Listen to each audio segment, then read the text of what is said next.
Hello, friends. Welcome to a special year-end miscellany edition of the ATC Double Cut with myself, Michael Woods. I am the Chief Scientist and President of the Asian Turfgrass Center and the Director of the Pace Turf Information Service. And in this episode, I want to talk about a few recent blog posts that I've made that kind of wrap up the year. And one of them, especially, that I think um, I've talked with people about this, but I don't know that I've blogged about it so much. I don't know that I've written about it so much. It's something that it seems like I've spoken about it at some seminars, and certainly talked with my friends about it and told people I'm going to write something about this some more in the future. And I finally got around to doing a blog post about it, and that blog post is one that I gave a title of Planning Forwards and Measuring Backwards. Now, this is something that I didn't do when I was a golf course superintendent about 20 years ago, more than 20 years ago now. Um, and it's not the way that I was thinking about 10 years ago, but it's the way that I would make some decisions about turfgrass management today. And it's related to making plans for how much sand to apply, for example, or making plans for how much fertilizer to apply, but then discarding the plan essentially on the day that it's time to make the application. Now, the reason why I think it makes sense to discard the plan is because we could be measuring things today like how much the grass is growing, the clipping volume, or we could be measuring how much organic material is in the soil and how that's changing over time. So if we know those kind of numbers, we can look backwards and we can look at what's actually happening and we can adjust based on that. So I think I will use a specific example, which is nitrogen fertilizer, and try to explain that, because I know there's a lot of people around the world who use the growth potential model to come up with some idea of the maximum nitrogen amount to apply at any point in time for their site based on what the temperature is. Because if the temperature is very cold, the grass won't grow, so it doesn't need any nitrogen. And if the temperature is close to an optimum level for photosynthesis, if the temperature, for example, is about 70 degrees Fahrenheit on average for cool season grass, or 20 degrees Celsius for cool season grass, we could expect that cool season grass could photosynthesize very efficiently at that temperature. And because of that, it would have a higher nitrogen requirement or a higher nitrogen use rate than it would when the temperature was zero and the grass wasn't growing at all. So people can make plans based on historical weather data or based on forecast weather data going into the future, looking forward to make plans about how much nitrogen may be applied. But I wouldn't actually apply fertilizer like that. Okay. And I'm not sure that that makes, I'm not sure that that's clear to everybody that's using these types of models, because I've seen people use these models where they just stick to the plan. And of course that works, but it tends to produce conditions that aren't as good as I think that they could be. And the way that I would throw away the plan is to look at how much the grass is actually growing. So I start off with that plan. I start off applying that predicted amount of fertilizer or that planned amount of fertilizer, and then instantly, or within a day or within 3 days or within 5 days, I can evaluate the turfgrass response. I can see the color, I can see the change in growth rate. If I'm measuring the clipping volume, I can measure the response of the grass and see if the grass is growing at the rate that I want it to grow, or if it's growing faster, or if it's growing slower. So by doing that, by actually measuring the growth rate in response to the nitrogen that I've applied, I can then make an adjustment. So when it comes time to make the next nitrogen application, I want to adjust it up or down from the plan or sticking right to that plan based on what I've measured looking backwards. Okay. So I I think that I don't know, it just seems intuitive to me to do that. And I kind of assume that everybody is not going to just keep sticking to a plan and applying fertilizer if the grass response is not perfect. And I kind of want to try to dial in the actual clipping volume to be just right. And Jason Haynes has what he calls the turfgrass speedo, or the growth ratio, which I've written about that, and he's written about that on his blog also. And what the growth ratio does is it takes your actual clipping volume and it adjusts it by a site specific correction factor based on what the growth potential has been at your site. So it gives you essentially a estimated amount of clipping volume that you would expect to have given the types of temperatures that you have. So by looking at that, you can compare the historical, or the like the previous month or the previous week of growth to what the expected growth is expected to be. And if you do that, you can see if the actual growth is above, right on, or below that level. And from that, you can then adjust the plan. So that works for nitrogen, and it's very easy for me to think of how that would work. And the same type of thing goes for something like sand top dressing. So I shared last week on Twitter, for not for the first time. I've shared this post before. It's a few years old, but it is the excellent sand top dressing estimate spreadsheet from Pace Turf. And that spreadsheet allows you to, well, if you put in your temperature data for your site and the type of grass, whether you're working with cool season grass or with warm season grass, it will predict a standard sand top dressing amount, a standard estimate of how much sand top dressing is required month by month through the year, and then for an annual total for your grass at your site at what is expected to be the amount of sand necessary basically to keep organic material in the soil under control. Basically, so that you don't have too much thatch develop. And that is something that is always very popular. And I I use those kind of things not to actually do. I just use it for planning purposes.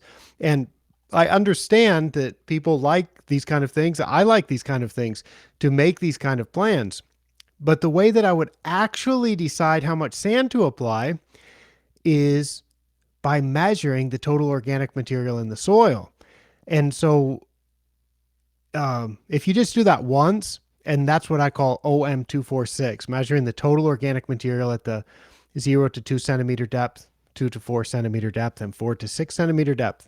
If you do that, measure the total organic material just once, it's not going to tell you if you need to add more sand or less sand. But you can stick to the plan for a while, and you measure the performance of the turf, and you measure the playability of the surfaces that you're producing, and you make sure that those are performing the way that you want them to. But once you have that second data point, that second date of measuring the OM246, measuring that total organic material, what you can then do is calculate how the organic material has changed over time in response to the amount of sand that you've applied.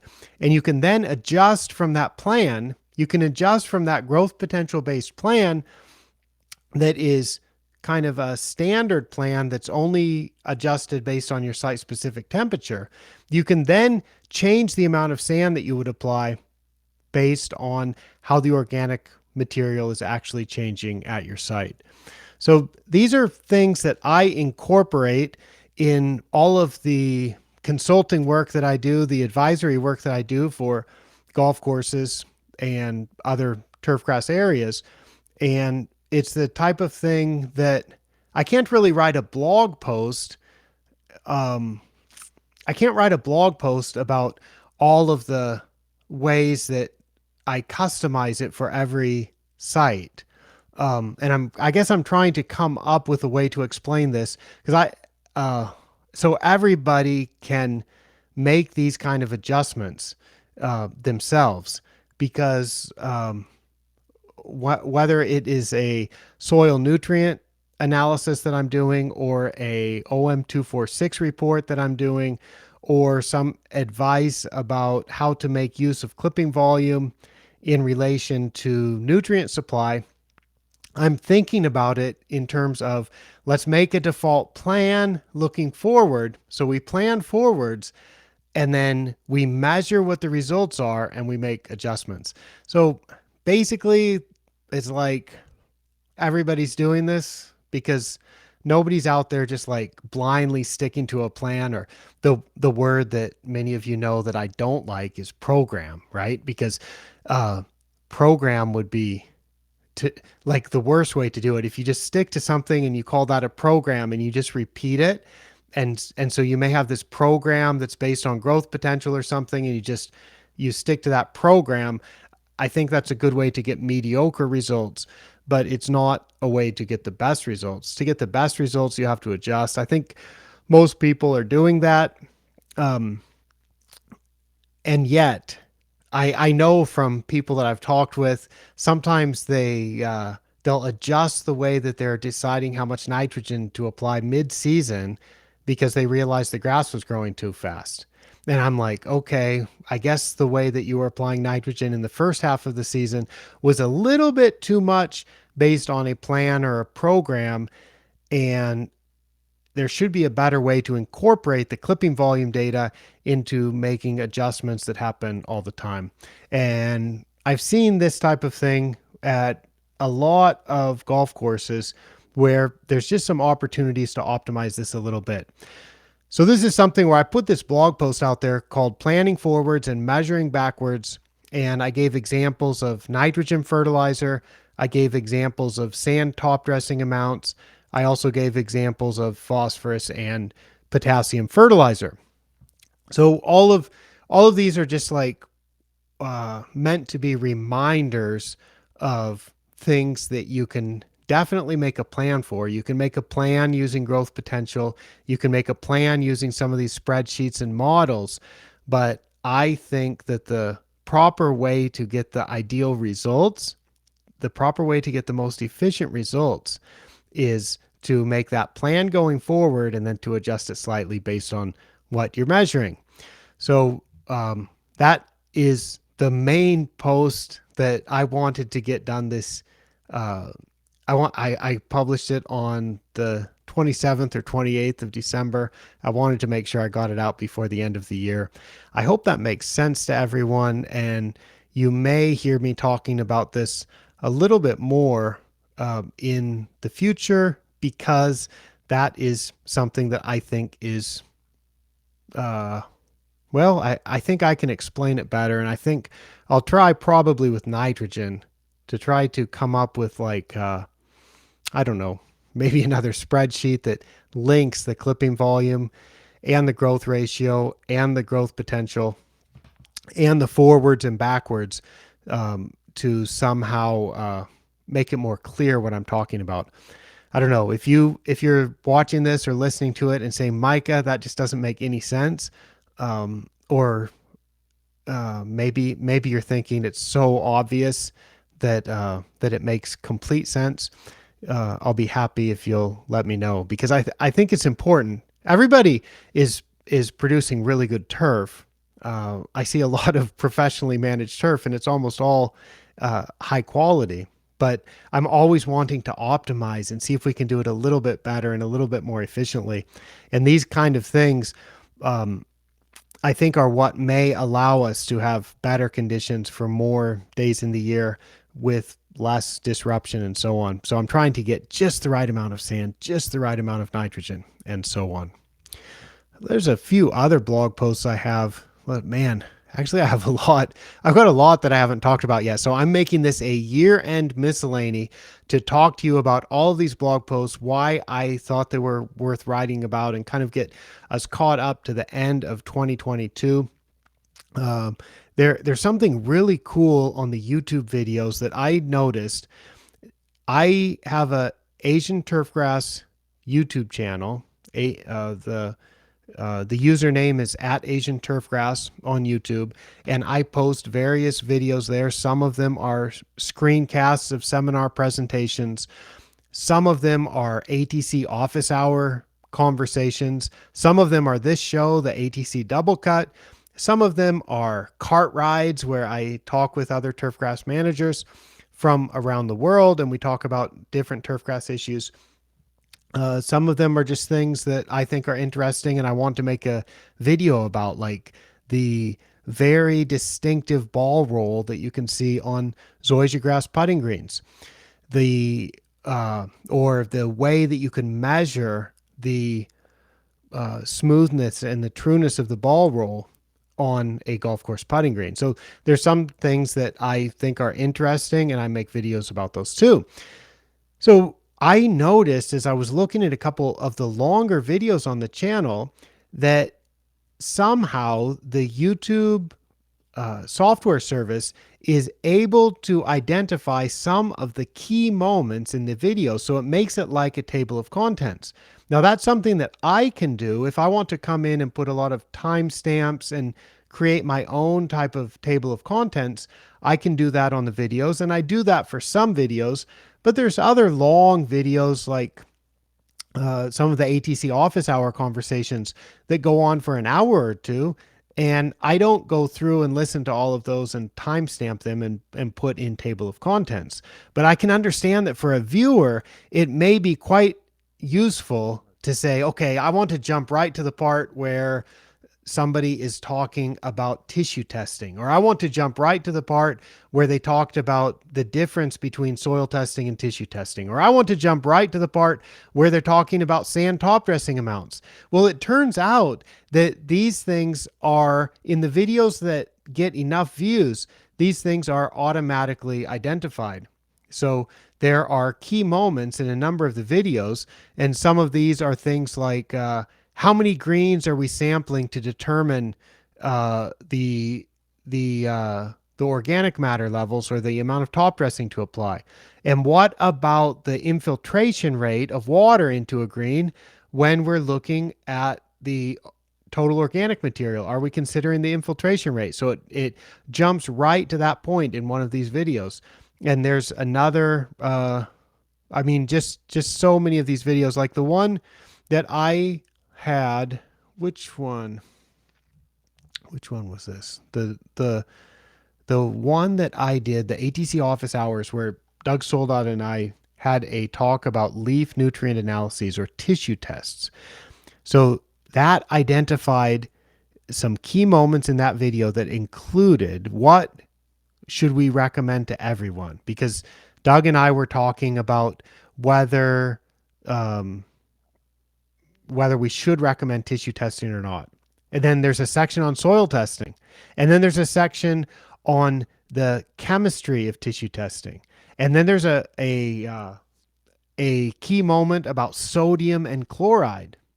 And so there are opportunities to just jump to these just like chapters. So I think that that was really cool. So that is something that I brought to all of the readers' attention by writing about it in the on that blog post.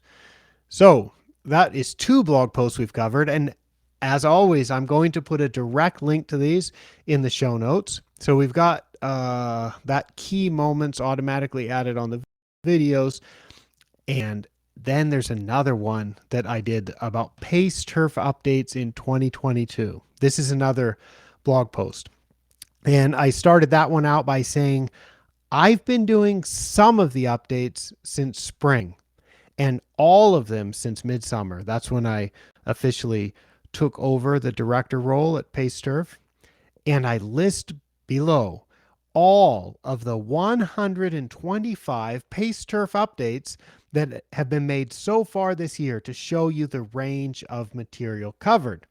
Now, I am not going to talk about 125 pace turf updates on this. And that's something that if you are a Pace Turf subscriber, you would get an email if you enable that every Monday that has the new posts from that week. So generally, there's going to be 2 or 3 updates per week, and you'll see that if there's 125 of them in a year, then that's averaging slightly more than 2 updates per week. And I listed these in this rather long blog post to show just some of the range of topics. So I I included, well, I listed all of them, and you can see them when you go to the post. But some of them include like soil phosphorus levels under good turf and under poor turf, because I had done some soil testing on a site that had some turf that was performing perfectly and some turf that wasn't as good. So it was basically putting greens that had within the same putting green, some turf was better than others. So we sampled the good turf and we sampled the bad turf, and we took multiple samples so we can take an average and do statistics and be certain that what we have is a real difference and not just sampling error. So we did that, and it turned out that the soil phosphorus levels under the good turf were lower than the soil phosphorus levels were under the poor turf. That's right. The turf that was not performing as well had more phosphorus in the soil, and the turf that was performing better had less phosphorus in the soil. So that post on the Pace Turf site, I went on to explain that this is something that is actually not terribly uncommon. It's something that I've seen multiple times, and the reason for that and the way that that works is simply nutrient harvest. The grass that is good, the grass that's healthy, is growing more. As it grows more, it has a bigger root system. As it has a bigger root system, as it's growing more, it extracts more nutrients from the soil. So over time, the nutrient levels tend to be lower in many cases under good turf, which is one of the reasons why the MLSN guidelines are so effective and why it doesn't make a lot of sense to chase after these optimum nutrient levels in the soil, or the idea that there's these nutrient levels in the soil that can be that you're trying to reach after, or what would you say? Yeah, it just doesn't make sense to try to load up the soil with nutrients, thinking that there's certain optimum ranges in the soil, because what you'll find is under good turf, you'll often have lower nutrient levels anyway than in the bad turf. So that is just one out of the 125 posts.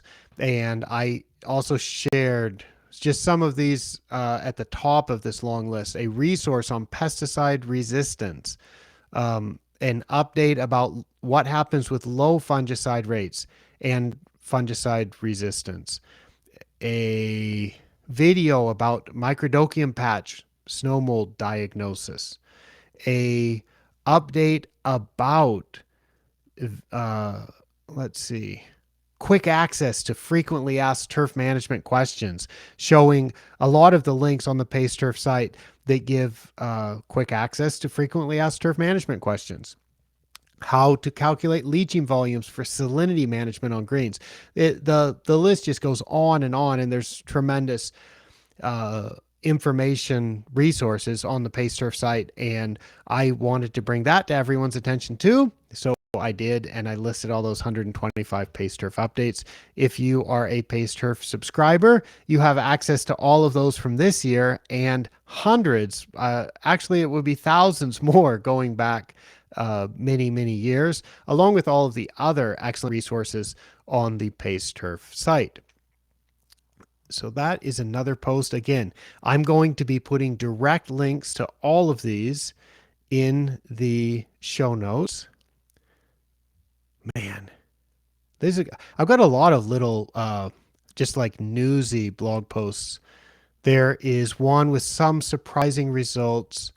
I gave this title. This was one of the top 10 blog posts this year. If you listen to the end of this episode, I'll go through those top 10. um, in terms of views, but this is one that was from mid-December, and it is titled Some Surprising Results. And all that I've done is made a note that Chris Trittabaugh has completed his series of blog posts about playability, organic matter management, change, and consistency, with one titled What We Do. And this is a blog post series that he wrote in 2022, and I think it is superb. I recommend reading these, and I said that I recommend reading them because they describe some surprising results.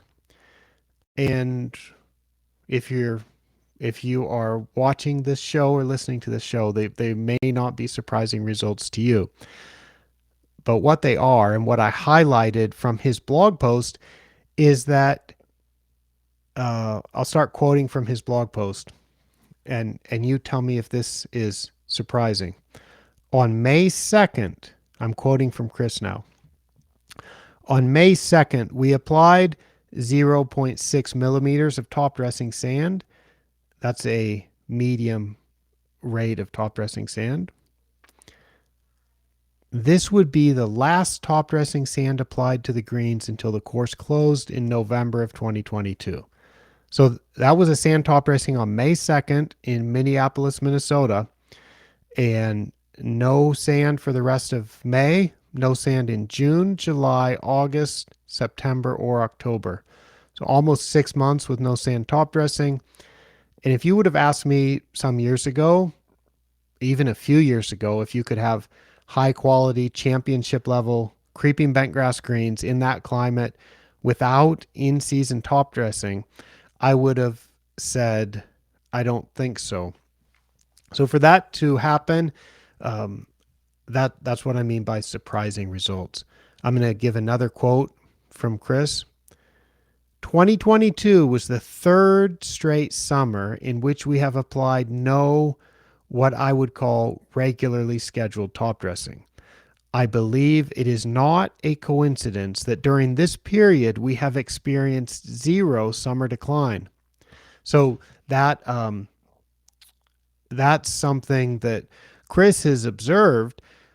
When he doesn't put sand regularly, the turf doesn't get abrasions from the mowers going across it, from foot traffic going across it, from rollers going across it, when there's sand that can cause damage to the leaves. So he used to see more summer decline as they pushed to get high performing greens during the summer, and in hot weather and with low mowing heights and with mowing and rolling to get a fast green speed. When there was sand on the surfaces, they would see some stress in the summer, but they have seen much less of that and zero summer decline. And he attributes that, or he suspects, he says, I believe it is not a coincidence that they have experienced zero summer decline, and that is because of no sand on the greens. I'm going to give another quote from Chris. He said, it may be natural to think that the way we have been maintaining the putting greens may work for a season or two, but it cannot be sustainable over the long term. I myself would have thought the same. This is still Chris talking, this is still Micah quoting Chris. I myself would have thought the same not more than 5 years ago. It turns out by measuring playability and keeping abreast of any changes in the organic material at the 0 to 2 centimeter depth, we can find a sweet spot and know exactly what maintenance practices are and are not necessary. End quote. So that sounds a lot like something that I might say, and that it's just really useful to measure this kind of thing. And when you do measure this kind of thing, you are able to get things. I don't know. The way that I've talked about it with Chris is just how predictable things can get, because you sort of know the work that's been done, you know what the results are, and then you know if you do that treatment again in relation to how the grass is growing, then you can kind of expect what the results will be. So we'll see how it goes in 2023, but I know that it worked pretty good with some surprising results in 2022. And another blog post, I just made a note that I had a long talk with Joe Galati. Now, on the ATC Double Cut and on my blog and on the ATC office hours, I'm always talking about or writing about technical things. But Joe and I had a really fun talk where we talked about crab chips and potato chip flavors and custom suits and hairstyles and all kinds of things. And it was a long talk, and I really enjoyed talking with Joe. So if you haven't listened to this yet, this is on his the Talking Greenkeeper podcast, which is popular all over the world. And I am so glad that Joe enjoys talking with me and invites me on the show every now and then, because I know there's a lot of people around the world who actually found out about me or found out about the types of things that I research and study about, and things that are so useful, like the MLSN nutrient guidelines. They found out about that, or they will find out about it by listening to the Talking Greenkeeper. So thanks for that, Joe. I appreciate it. And I mentioned, Joe and I were talking. This year I had some really great seminars in Europe. I was invited, and it's not that my seminars were so great. I mean, the conferences that I went to were so great, or the seminars that were arranged by other companies or superintendents association, greenkeepers associations were really good. And they're at interesting places, at nice hotels or nice resorts, and the food is good. And especially it's so fun to talk with greenkeepers from other parts of the world, I think, because the challenges that they face are, um, well, everybody has some of the same challenges, but there's also new challenges and new solutions. And I just find it so interesting to talk with greenkeepers from all over the world. So I was kind of joking with Joe that because I live in Thailand, which is a very long way from Delaware. But when I'm in Portugal or in Denmark or in Spain or something like that, I feel like it's actually not very far from Denmark. I would think that you get on a airplane in Philadelphia or something like that, and you'd be over in Europe in 6 hours or something. But if you try to get to Thailand, it's almost 24 hours. So I was thinking maybe sometime Joe or some other American greenkeepers would pop over for some of these other conferences. Uh, a lot of people do go over for the BTME, the BIGA conference. I think that stands for the British or the BIGA Turf Management Exposition. Let's Anyway, it's in Harrogate, and that is usually held in January, I believe. I've been to that twice, and that is a wonderful conference, but it's also cold in Harrogate, usually in January.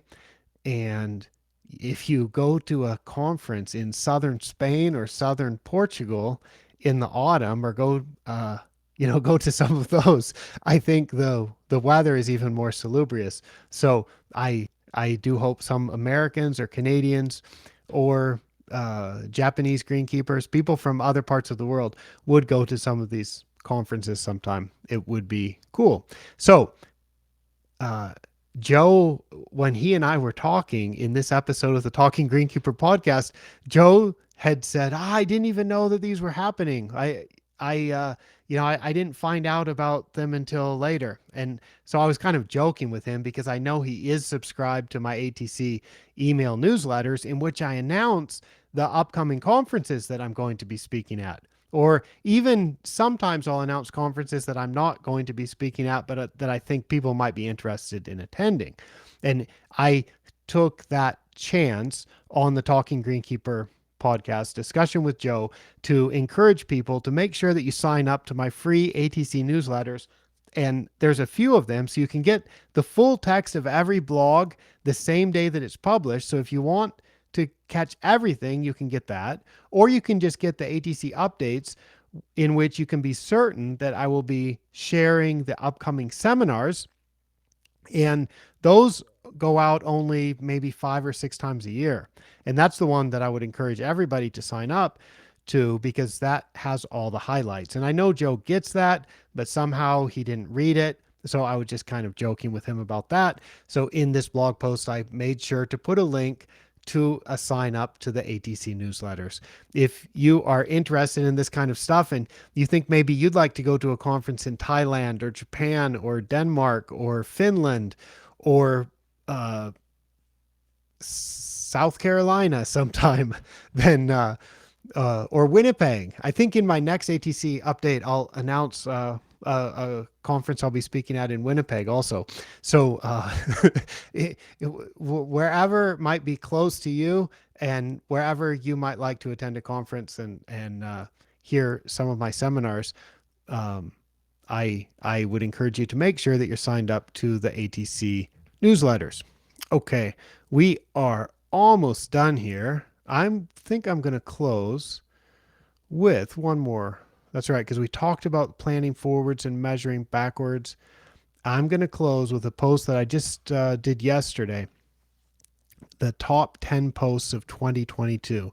So these are the 10 blog posts on the ATC blog that got the most views, which is something that I've been doing for a number of years now, because I had about 70 blog posts this year. This month at the end of the year, I do the top 10. So I show the 10 that got the most views or the most reads during the year. And next month in January, I'll take a look back at the bottom 10, the 10 that basically nobody read, that people weren't so interested in. But the top 10 are consistent in something that I've noticed over the past few years, in that it tends to be the technical topics, the more technical turfgrass topics that get the most views. And so those are things like this year, 4 out of the top 10 were about soil organic matter or soil organic material. 2 of the top 10 were about fertilizer or turfgrass nutrition. 2 of them from this year were about irrigation or soil water content. So 8 out of the top 10 posts were about what I would consider to be technical topics.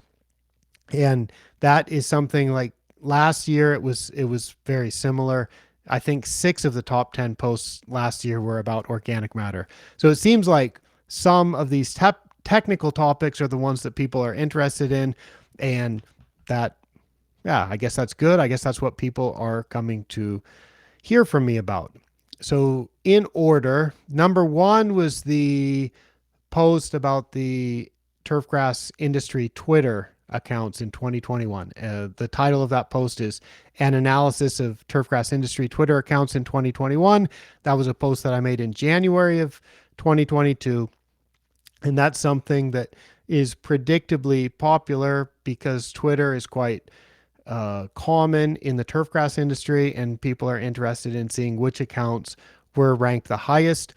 If you are interested in this, I think I'm going to do this again to look at 2022 accounts, but I am still on a long trip away from home, and I'm not going to be having a lot of computer time for another couple of weeks. So if you're listening to this right around the start of January in 2022 and wondering, in 2023, and you're wondering, is Micah going to be doing another Twitter analysis this year? I think I will. I haven't done it yet, so I can't promise, but I probably will do it, but it may be closer to mid-January when I get it done. I just don't know if I'll be able to do it right around January 2nd or 3rd like I have been able to do when I was at home for most of the past few Januaries. Anyway, I don't know if I'll do it beyond this year, but I am kind of interested in a few things, so I want to check it for myself. So I think I probably will do it in do the analysis for 2022. The Post number 2, the one with the second most views, was from May, and it is titled "How I Recommend Fertilizer Nutrient Ratios." And that's also includes an explanation for why I think everyone should do it this way. So that's something that I mentioned earlier. I don't think it makes sense to have these target nutrient levels in the soil. Instead, I want to make sure that the grass is always supplied with enough nutrients. I do this by looking at fertilizer nutrient ratios that can get adjusted based on the MLSN guidelines and based on how much nitrogen one is supplying. That's how I do it, and that's how I think everybody should do it until we come up with something that's better. Post number 3 is from October, and it's titled "Coring. Maybe the real benefit is something else." This post makes a case for core aeration being done for the end result of stimulating turfgrass growth. And rather than coring for removing organic material or managing organic material in the soil, maybe the benefit that people see from it is from a growth stimulus. There's also post number 4 from April. What if it was never there? This is also about organic material. If there is never too much organic material in the soil, nothing needs to be done to dilute it. Then number 5 is from March.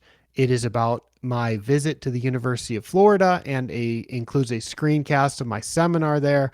Also some lively photos from us going through a rainstorm as we were looking at some of the turf plots. That I'm glad that that one made it to number 5 this year.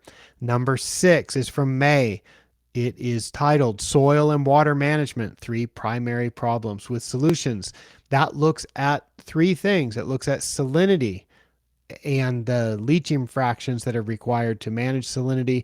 It looks at sodicity, or the sodium hazard of irrigation water, and it also looks at nutrient deficiencies.